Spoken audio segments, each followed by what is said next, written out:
I know smoking's horrible. I know that.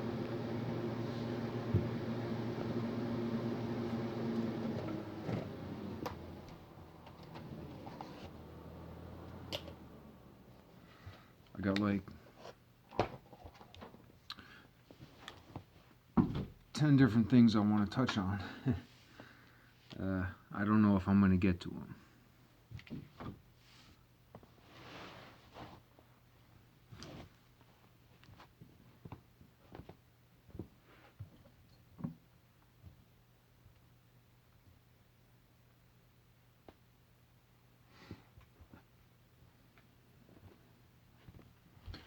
I'm super embarrassed.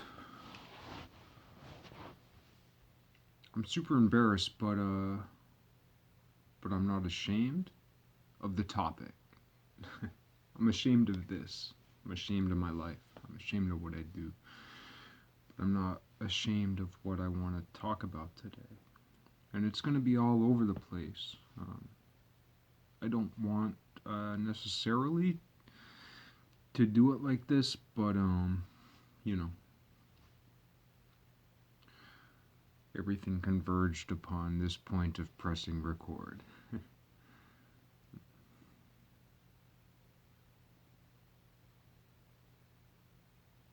Ritual. I want to touch on that. And that has to do with Augustine and Iamblichus.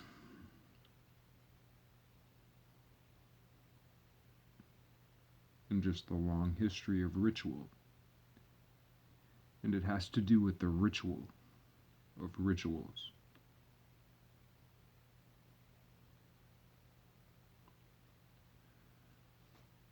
That's one thing.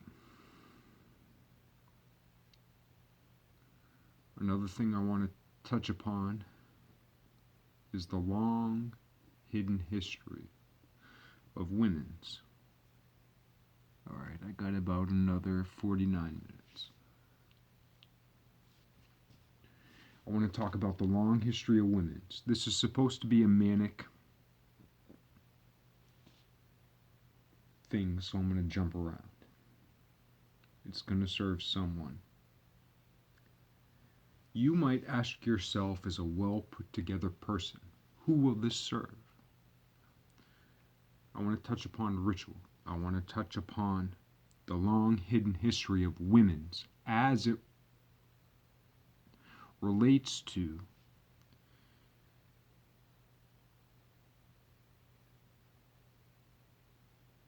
the suppression of women and also the supreme cunning of women hidden forever out of necessity as it has evolved. The only person I've ever heard even remotely touch upon it is Michael Tazarian. Not that I'm a huge fan or a huge follower, though I have respect for him, though I disagree with where he has come to pretty much completely.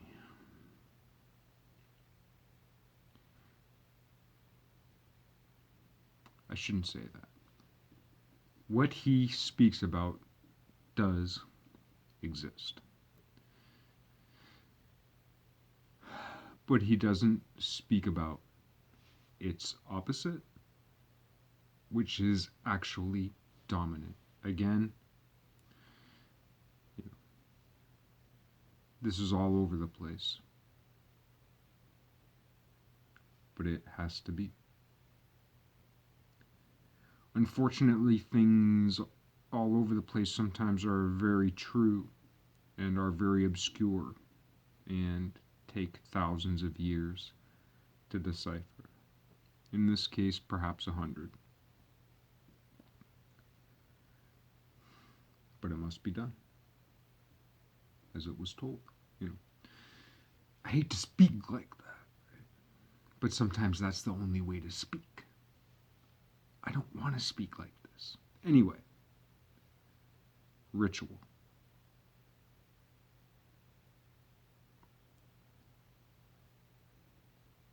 hidden histories of women that has never been spoken by anyone. I hope to touch on that today.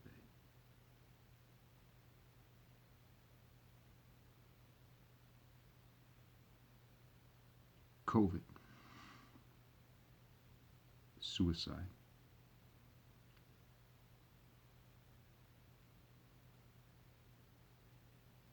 There was something else.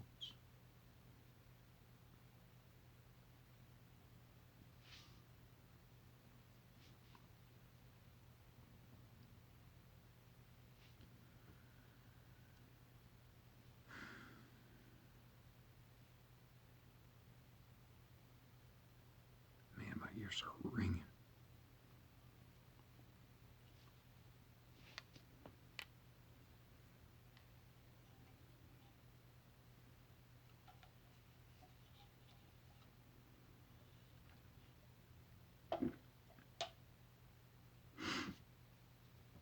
I recently, ritual. The blood, the sacrifice. The greatest living, artistic, aesthetic, spiritual, worldly symbol and fact that has ever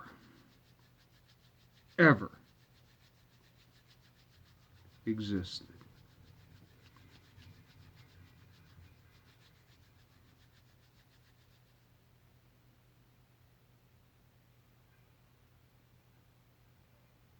Preceded by the symbol of the ritual of the fire.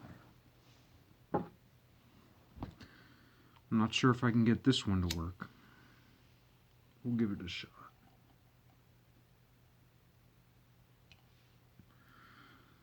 Yeah, that one went out. Give it another shot.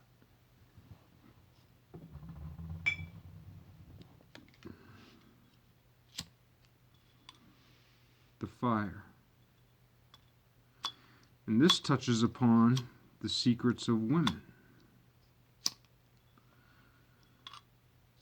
Women carved the language, believe it or not. There's a reason. There's a reason why English dominates the world. And we associate it. Maybe, if we're into this type of thing, we associate it with John Dee. And English as backspin. In tennis, as English as this patriarchal force, right? English, whose progenitor in the modern age is really America, right? Fire, most associated west in the West. The West is associated with fire. And who in the West is most associated with fire? Well, if we go back a little ways, John the Evangelist. And if we go back a little more, Heraclitus, period, end of story. Heraclitus, hair. Hair. Pronounced hair, spelled her. Clit. Us. I'll leave the second part for you to decipher, second and third. But so far as the HER of Heraclitus is concerned, interestingly, I recently found out, I think it was Josephus, I can't remember who it was, speaking of the offspring of Hercules, H-E-R, her.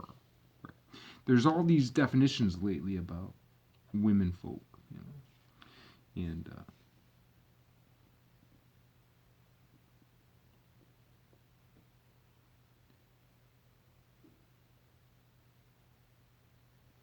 Trans what? Never mind transhumanism, but trying to redefine terms. One of the things a lot of people may not have paid attention to is the way in which the United States laws have unidentified gender terms within law recently. It's a big deal. On the one side, it's really great when we refer to its and thems. It's great, especially as it refers back to the Parmenidean it. And the Parmenidean it is, which to my understanding, so far as that one beautiful, famous philosopher with that brilliant fucking bush of red hair, I can't remember her name at the moment. I'm sorry for that. There's a lot of media out there and I'm very stupid. But, she had said the one piece of Greek you need to know is that the Parmenidean it is in Greek means the same thing as we are. Elsewhere, I've seen it translated as what is.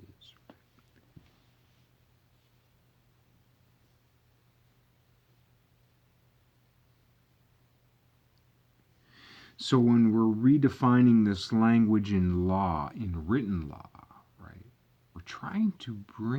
we're not trying to bring the spirit of the law closer to the letter of the law. We're trying to bring the letter of the law closer to the spirit of the law. Right? But unfortunately, the mass of the world refers to the concept of it as an object, which is why we call animals objects. It. Oh, that dog's cute. It's cute. That pig's cute. It's cute. That pig's bacon. It's bacon.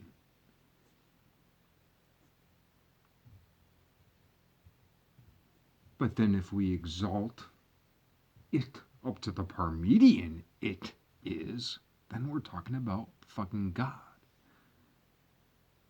And if we're an atheist and we're not talking about God, then we're talking about the space where God isn't, that we must occupy.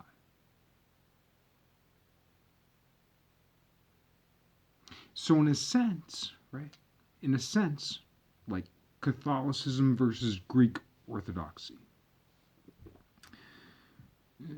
My very vague and, layman, I'm a fucking house painter, man, right? But I look up a lot of shit, and I'm super interested. Never mind the fucking shit that's fucking just like you. Right? COVID. Recently, I heard Bishop Barron. I believe it was an old discussion, but he was talking with a young atheist who.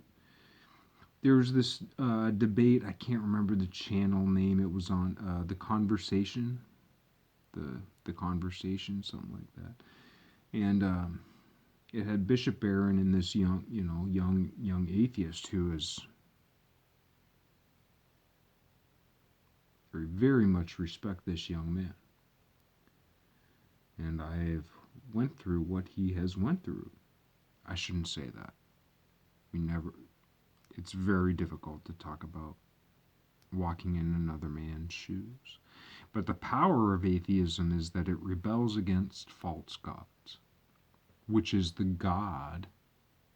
The false gods is the God that most people who talk about God worship. So, Not all atheists are as thoughtful as this young man, and he is very thoughtful. So, I actually mean to praise him. He's not killing God, he's killing false gods. And I pray for him.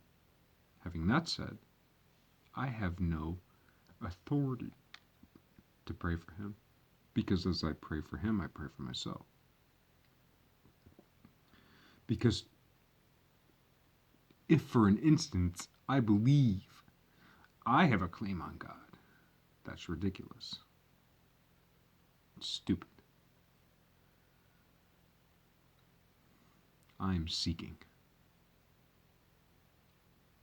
Yet, in my search, I found a couple things. I guess in my search, if you remember the movie Goonies, I'm Corey Feldman in the wishing well, picking up coins, saying, "I'm taking them back. I'm taking them all back."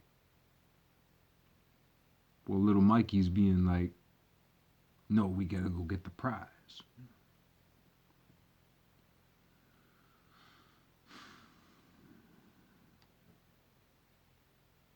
I wanted to talk about, I'm not gonna have it. Well, 1640, 1650. So I got a little bit of time. Women. Ritual. So I talked about Heraclitus. Fire. But it's interesting that it's her Heraclitus, just like her Achilles. And recently from Josephus, the Heraclidi, which mean of the offspring of Hercules, right? So it wouldn't be ridiculous, especially if we marry the Greek and the biblical, which the Mediterranean does. Also, Middle, Terranean, Earth, Middle Earth.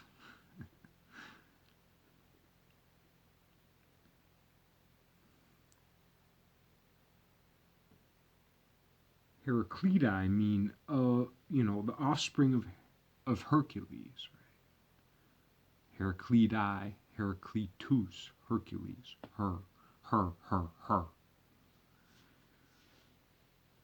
So within the strongest man of Greek mythology, and within what is pretty much worldwide considered more or less the father of all of Greek philosophy. So you have the strongest man. You have the strongest man. You have the strongest man in Greece, mythologically, the mythos. And you have the progenitor of Grecian philosophy. Essentially, the beginning of the dominance of the power of the West around the world. Sharing the same name, the Heraclidi. Beginning with the English words her, phonetically, her. It's built into the language. If truth were a woman, what then? Nietzsche. So if you praise Nietzsche as an atheist, right? If you're an atheist, you may well praise Nietzsche. But he said if you were an antichrist, you got to be a good philologist and a good physician.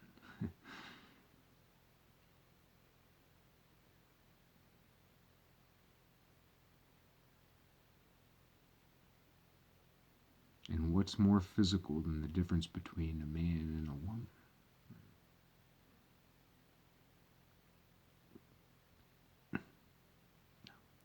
If you're into religion, which in the West more or less means Jeebus,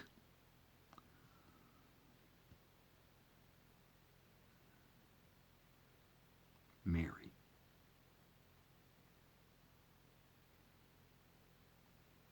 Her. The strength of a woman. What piece of the, essentially, like people sign their, like copyright, signatures, autographs. That all traces back to fucking Michelangelo. Michelangelo carved the Pietà. People shit on him for it. He was a dirty, smelly, he bathed like once a month. I mean, Michelangelo was a fucking wreck of a human being in one sense, and he was a fucking spire. As a human being, he might as well have been Archangel Michael. Just disgusting, smelly, brute, strong, like Hercules. Now, of course, Raphael carved him as Heraclitus.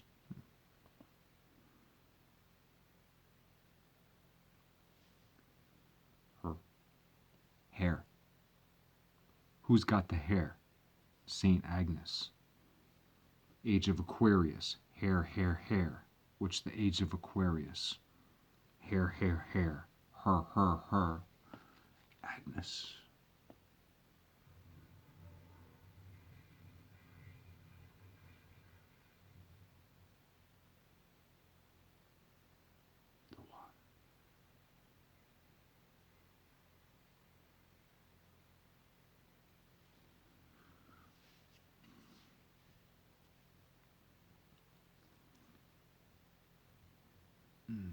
I'm definitely not going to get to what I want to get to, which is fucking far out, man.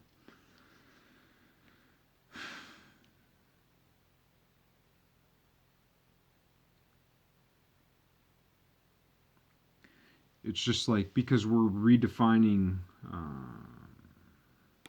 pronouns, you know. The good thing about it is it's related to Parmenides in Greece. That's good. The bad thing about it is an objectification, which is called animals that we fucking slay.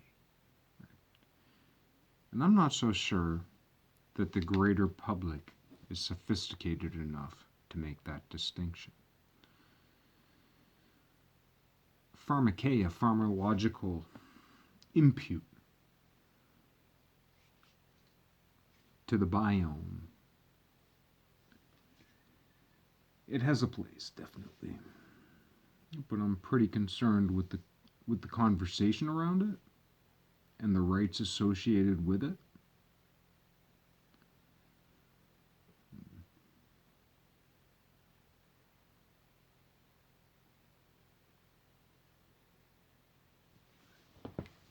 Ritual.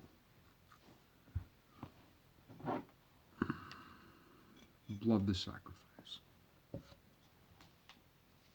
I kept just enough wine. Is it or isn't it the Eucharist? Well, it's neither and both, man. People say, is it symbolic? Is it horseshit? Is it real? It's all of those things, and it depends on your perspective. Because when we understand that the Eucharist is the Messianic Passover, then it's real. When you, I hate the word vegan, I call it flora.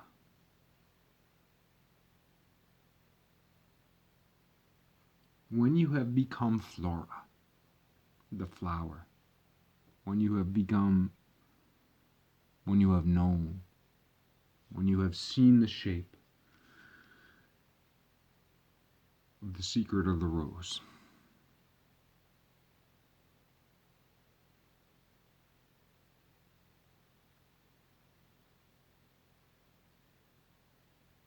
Then you know it's real. Every time when two come together. Now that we have smartphones, when one comes together, it's an act of magic. When you take a bite of that piece of bread,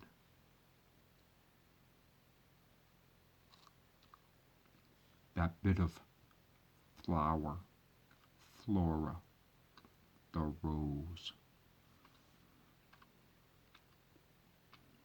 and that taste of wine.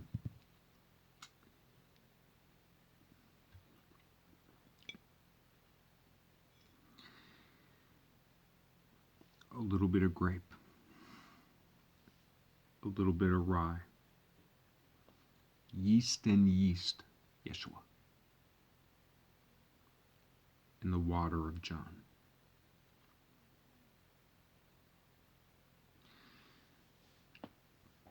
Then it becomes magical. Jesus, we think Jesus saved us to go to heaven. Jesus saved us so that we may carve out a piece of heaven for all.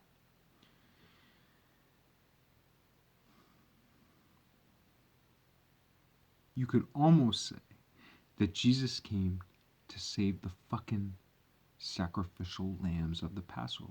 Not only could you almost say it, that's actually the fact of the matter. Until butchery dies,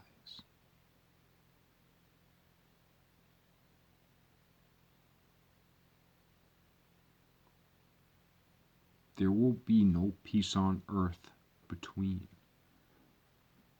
women and men, between men and women, between nations, between peoples, between tribes, between towns, within families, amongst neighbors. There will never be peace until butchery ends forever. Period. Ever.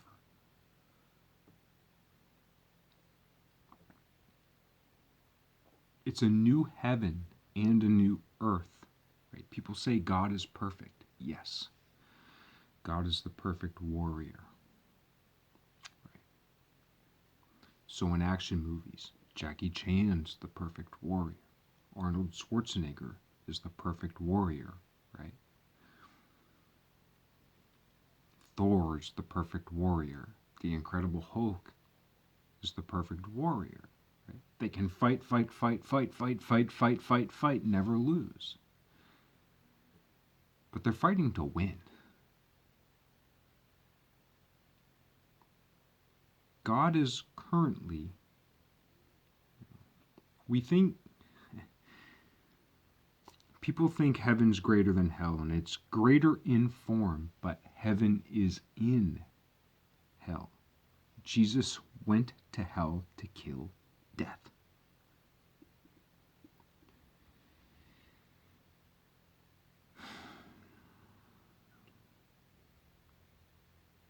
All right, I'm just going to say it. I try not to say it too much, but I got to say it sometimes. I've been to eternity. Oh. God's not having a good time there. Kicking fucking ass, but it's bad. It's really, really fucking bad. Because it's where every soul is eternally. And, as we experience eternity from the standpoint of time, in this time, it's still pretty fucking bad. And one of the ways you can think about it, eternity or heaven, is much more like the ocean than it is like some fuzzy place. The ocean is much more a good representation of eternity as it currently exists, which is a paradox to talk about it that way. It's not quite right. We have to make distinctions between forever and eternity, but from time as we experience eternity, it's pretty fucked. And there are a lot of ways to get there. And that's why people do rituals, right? I just did 2 rituals. I lit a candle, I drank some wine, ate some bread. Those are rituals. What I didn't do is spill some chicken blood, voodoo style, so to speak. And,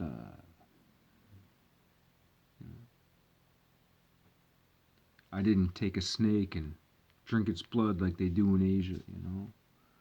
I didn't feed a dog a bunch of undercooked rice so that its guts would explode and then beat it to death and bake it like they do in some parts of Asia, still to this fucking day.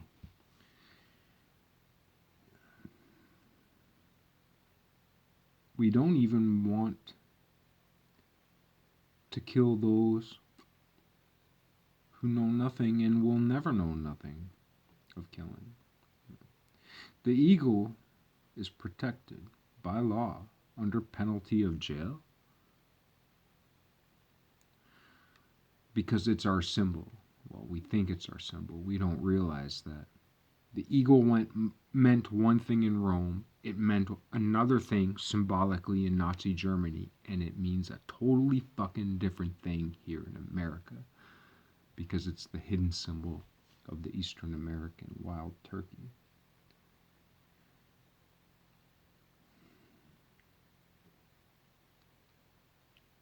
Who hides, who doesn't fly except for when it needs to, who is not a bird of prey, so to speak, who does not eat its own. If we're talking about the high flying birds, there's one bird who fucking rules the roost. The blue heron. The most graceful, subtle, supple, slender, svelte, peaceful as birds go, because birds are really dinosaurs. And as a dinosaur, the blue heron is the most peaceful. Maybe not the most, but as a high-flying bird, for sure. It don't eat its own, and it don't eat the dead.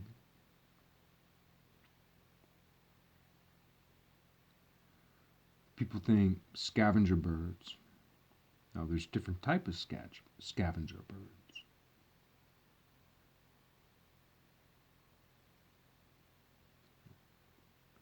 Vultures aren't just scavengers, because they'll scare you to death. They'll also circle you before you're dead to alert the predators to where you are, so they'll eat, so that the predators will eat you, and they can clean your bones. Vultures are very coy, cunning, and not nice. Blue herring, they eat fish, but they don't eat their own. That makes them better. That's why Abram was favored upon by God. Because back in that day, why did he think God told him to kill his son?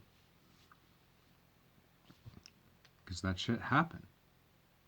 The Phoenicians, right? There was all kinds of child sacrifice going on.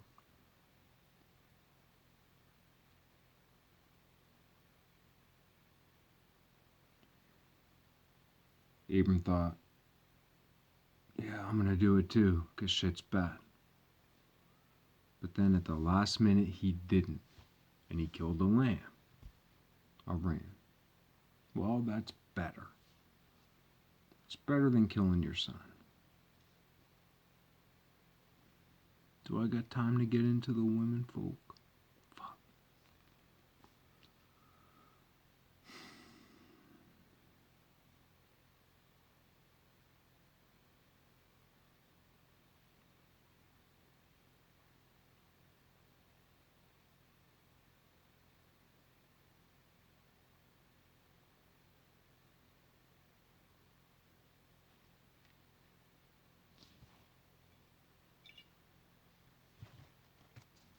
Bread.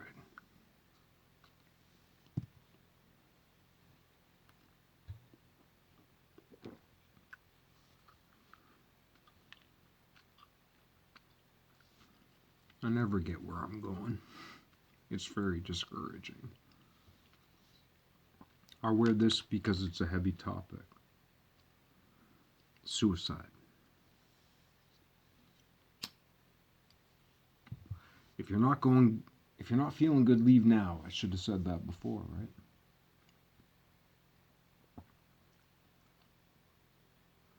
Suicide. What I was saying before about this discussion with Bishop Barron and this atheist, and he was talking about this young fella very astutely, he brought up an excellent point about why does God allow 100,000 to die?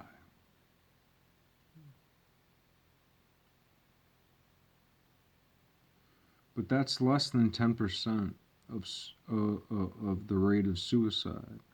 Also, I mean, whether because there's all the conspiracy theories, there's all the history, the news, this report, that report, but like, more or less, there are outliers. There's always exceptions to the rule. But the rule is basically like, if you're pretty much on the way out, COVID took you out a day or two before. And that's pretty much it. Right? The diagnosis of flu is down. Because people who died of the flu also had novel coronavirus. Now, as Nietzsche said, you got to be a philologist. Right? What's the philology? You don't even need to get into the philology of novel. What's the definition of a novel? The two that come to mind is a story, a fiction, and also as something peripheral. Just whatever.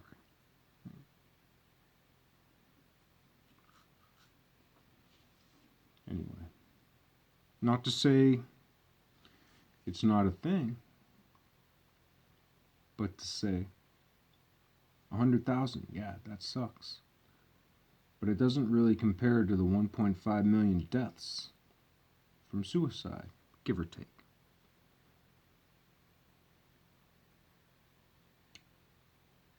Less than a tenth.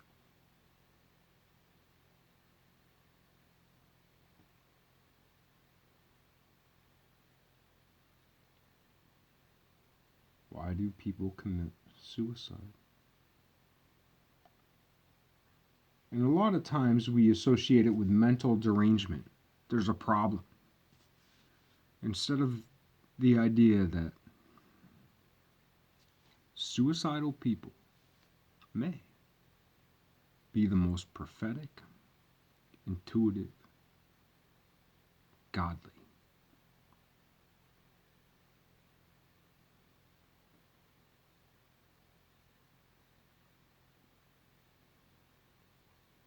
One of the reasons why we're dumbed down, people call all the poison in the food supply system, they call all that shit, population control, right? And I'm a perfect example. Smoking, drinking, eating all my, I'm a vegan, more or less. I mean, mostly, sometimes something subs through because I'm not paying attention, but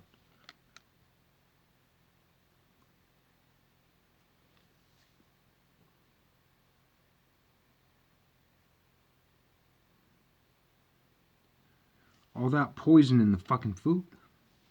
Yeah, it kills us. People call it population control, even though people live longer than they ever lived on average. Right? So there's that. What's the other thing? If you were perfectly clean, right? If you didn't have the strength and the stamina of basically a fucking killer, you would not be able to survive the truth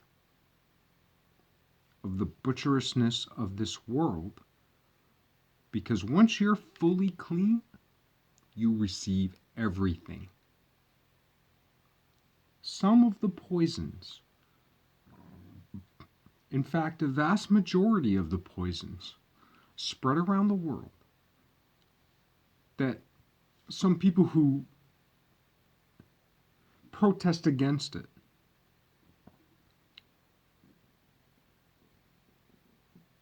are against, for good reason, good for you, but just hear me out. If you became instantly clean from your dirtiness, then you'd be open telepathically to the hurt of the world, and it would kill you.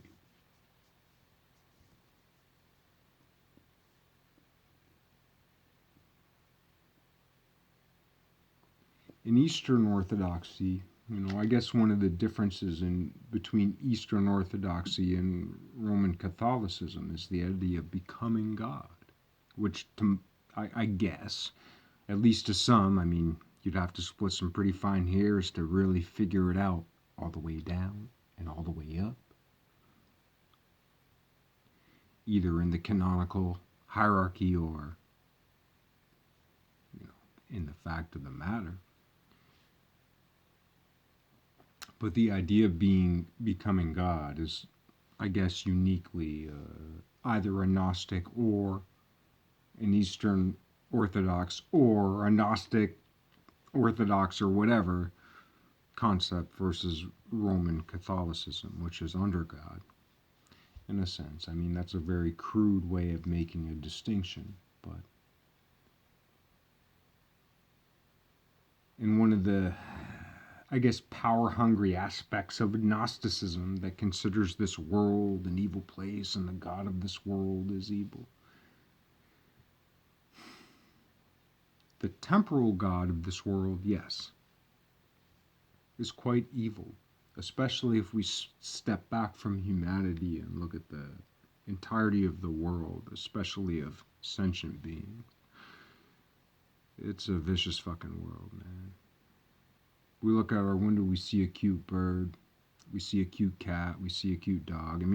At least the cats and dogs can come inside, right? But when we see a squirrel or a chipmunk and they're very cute and they get startled and they run off and we're like, oh, a cute thing. No, man. They're fighting for their fucking life. It's the fucking Holocaust every day for those fucking dudes.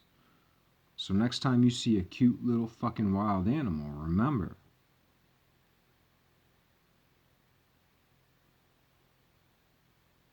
we mostly have fake fears. Their fears are real. Something is going to try to kill them. Something has tried to kill them, and something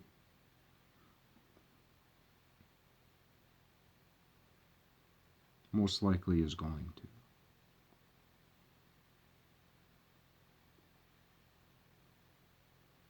Most wild animals don't die of old age.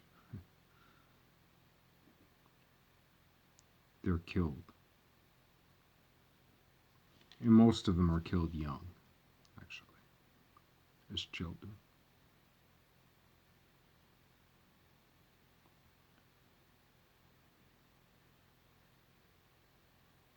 And that's the world that we are stewards over. And God cannot act upon them judiciously without our help. Through us, God acts. God acts otherwise. But primarily through us, God acts.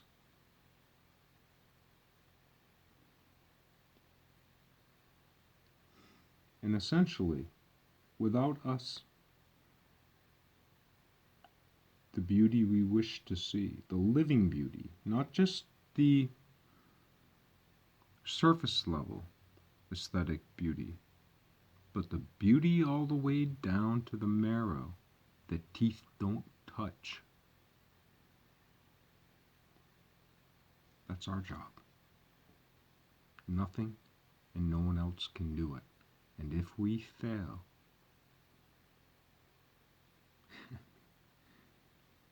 if we fail,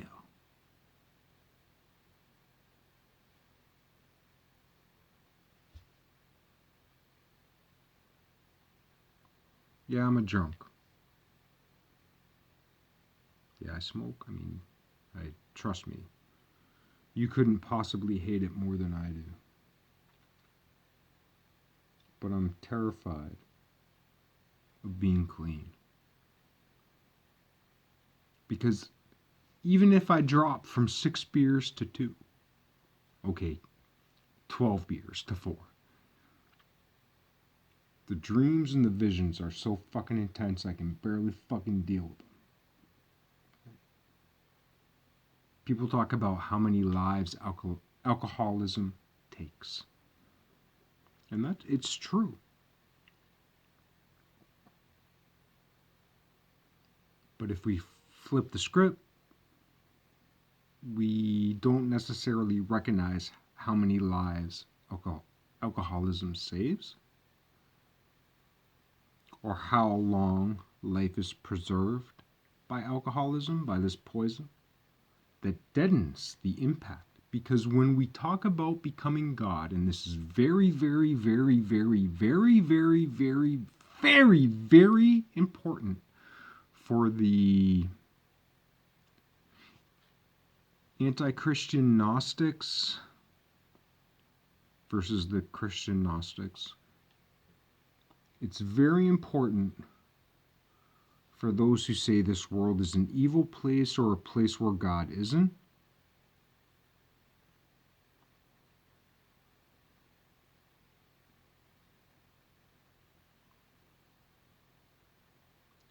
Because the idea of becoming God, it's a big theme esoterically. It's a big theme in mysticism and magic. And if you're not aware of it, you need to be, at least a little, not all the way. Don't worry about it. But you need to be, right? And there's this fuzzy, coochie feeling to it. And that exists, and it's part of the truth, and that's all true. But the dark side of that, which is very true, is that becoming God, no one ever talks about this, and they need to, and you need to think about it, and you need to be part of the solution, is that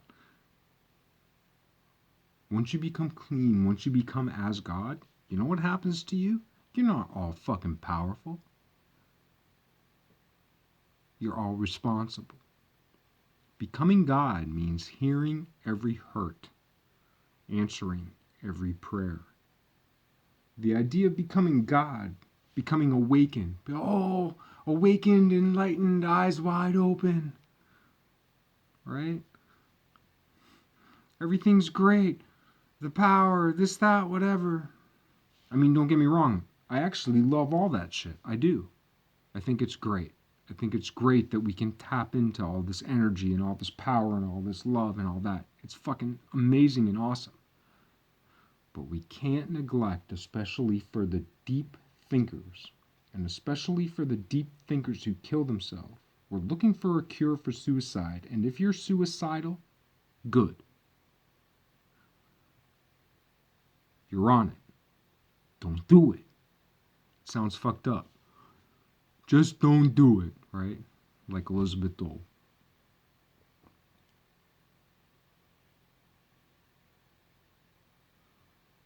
But you're on the fucking mark, man. If you're suicidal, you're on the mark. Why? Because you're hearing prayers and you can't deal with them. Don't listen to anybody else. Everybody. I'm just talking to the suicide people right now. I'll get to the secret of the lost secrets of the women later. If you're suicidal, do not do it, please. You're tapped into the prayers of the world, and what you're hearing is the murderousness of the world. And on the flip side of that is the call from the fucking God of gods to answer prayers. And the only way you're going to do that is to live, survive any way possible. If you got to drink a fucking quart of booze, do it. Live. Don't die. It sounds fucked up, but it ain't so fucked up as being eaten by a lion. Don't get eaten by the fucking lion.